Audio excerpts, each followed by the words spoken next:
बंधु माने आजिर एही ज्योतिष कार्यक्रम को आपण मानक स्वागत। आजिर एही कार्यक्रमटी तुला राशि व्यक्ति विशेष मानक पई बहुत गुरुत्वपूर्ण अटे, बहुत ही खास अटे।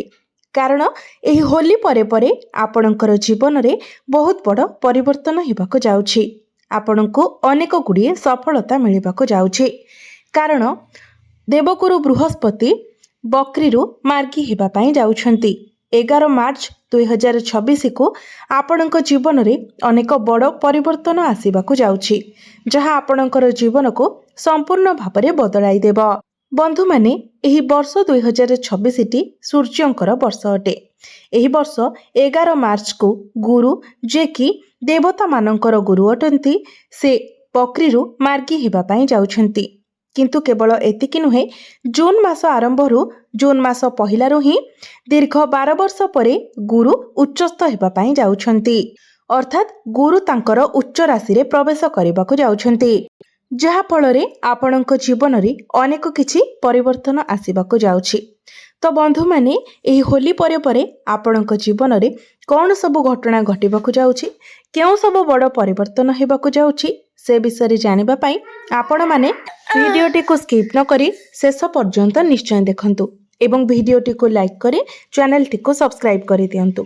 कमेंट बॉक्स रे भक्ति एवं श्रद्धार सहित जय श्री जगन्नाथ, जय माँ लक्ष्मी निश्चय लिखंतु। तो बंधु माने आसंतु जानिबा मार्च 11 परे आपणक जीवन रे केउ सब घटना घटिबाकू जाउछि। तो बंधु माने गुरु को ज्योतिष शास्त्र रे सबुठारु अधिक दायित्व बहन करुथिबा ग्रह भाବରେ विवेचना करा जाए। गुरु हेउछंती धनर कारक ग्रह, संतानर कारक ग्रह, भाग्यर कारक ग्रह। आमर भाग्य केते भलो अछि ताहा आम कुंडली रे बृहस्पतिंकर स्थिति को अनुध्यान करी ही जणा जाय थाए। आमे केते दयालु अटंती, केते क्षमाशील अटंती ताहा मध्य गुरुंकर स्थिति रु ही जणा जाय थाए। गुरु हेउछंती मार्गदर्शक ग्रह। आम मध्य रे केते ज्ञान अछि ताहा गुरुंक स्थिति रु जणा जाय थाए। तेबे बंधु माने गुरु आपणकर कुंडलीर नवम भावरे बकरीरु मार्गी होई जिवे। नवम भावटी होई थाए भाग्यर भाव, पितांकर भाव एवं उच्च शिक्षार भाव। तो गुरु हेउछंती आपणकर तृतीय एवं षष्ठ भावर अधिपति। जेतेबेले षष्ठ भावर अधिपति नवम भावरे बकरी होई जायथिले, तो सेतेबेले आपणक जीवन रे शत्रु मानकर वृद्धि हेउथिला। प्रत्येक कार्य आपणको बाधा विघ्नर सामना करबाको पड़ुथिला। आपणक मध्यरे द्वंद्व रहुथिला, शंका रहुथिला, आपण आगको बढ़ी पारु नथिले। गुरु आपणकर नवम स्थान रे थिले, किंतु जेहेतु गुरु बकरी थिले तेणु से आपणको शुभ फल प्रदान करि पारु नथिले। प्रत्येक क्षेत्र रे आपणको बाधा विघ्नर सामना करबाको पड़ुथिला। जदि आपण किछि शुभ काम करबाको चाहुथिले तो आपण अनेक चिंता करुथिले, कन्फ्यूज होई जाउथिले। जदि आपण किछि नूतन कार्यर आरंभ करिबा पई चाहुथिले तो सेतेबेले मध्य आपणको मध्यरे कन्फ्यूजन आसुथिला। सेही काम मध्य अनेक दिन धरि पड़ी रहुथिला। आपणकर योजना पूर्ण होई पारु नथिला। किंतु आपण देखिबे जे मार्च 11 परे यह निश्चित भावरे आपणक जीवन रे एक सकारात्मक परिवर्तन आनिब। जेतेबेले गुरु आपणकर नवम भावरे मार्गी होई जिवे तो आपणको प्रत्येक क्षेत्र रे सफलता मिलिब। आपणको संपूर्ण रूप रे आपणक भाग्यर साथ मिलिब। भाग्य बल रे प्रत्येक क्षेत्र रे आपण सफलता लाभ करि परिबे। एहा व्यतीत गुरु जेतेबेले आपणकर दशम भावरे उच्चस्थ होई जिवे तो सेतेबेले आपणको आहुरी अधिक शुभ फल प्राप्ति हेब। जून 1 तारिख रे गुरु आपणकर दशम भाव को गोचर करिवे एवं अक्टोबर 2026 पर्यंत आपणकर दशम भावरे ही रहिबे। दशम भावटी होइताए क्यारियर भाव, कार्य क्षेत्रर भाव। दीर्घ 12 वर्ष परे गुरु आपणकर दशम भावरे उच्चस्थ हेबा पई जाउछि। तो जेमिति ही गुरु आपणकर दशम भाव को आसी जिवे तो सर्वप्रथमे यह आपणकर परिवेश को बहुत भलो बनाई देब। जदि आपण अनेक दिन धरी क्यारियर को नै किछि स्वप्न देखिथिले, किछि चेष्टा करुथिले तो सेथिरे आपणको सफलता मिलिब। जून एवं अक्टोबर मध्यरे चाकरी मिलिबार मध्य बहुत भलो संभावना रहुछि। गुरु जेतेबेले आपणकर दशम भावरे गोचर करिवे तो गुरुंकर दृष्टि आपणकर द्वितीय भाव चतुर्थ भाव एवं षष्ठ भाव उपरे रहिबो।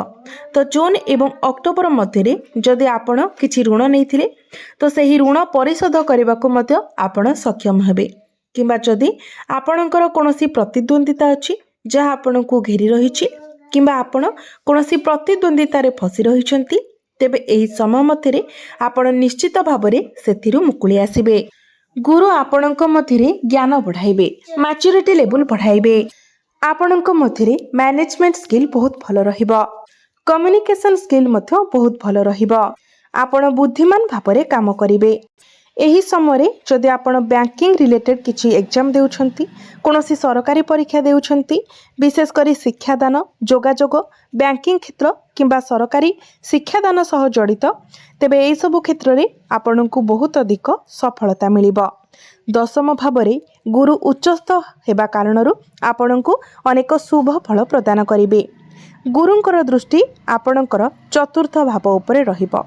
चतुर्थ भावटी होइथाय समस्त प्रकारर भौतिक सुखर भाव, आपणकर मांकर भाव। तो 11 मार्च परे आपण देखिबे जे आपणको अनेक दिगरु खुशी प्राप्ति हेबो। परिवार तरफरु कोनोसी ना कोनोसी खुशी खबर आपणको प्राप्ति हेबो।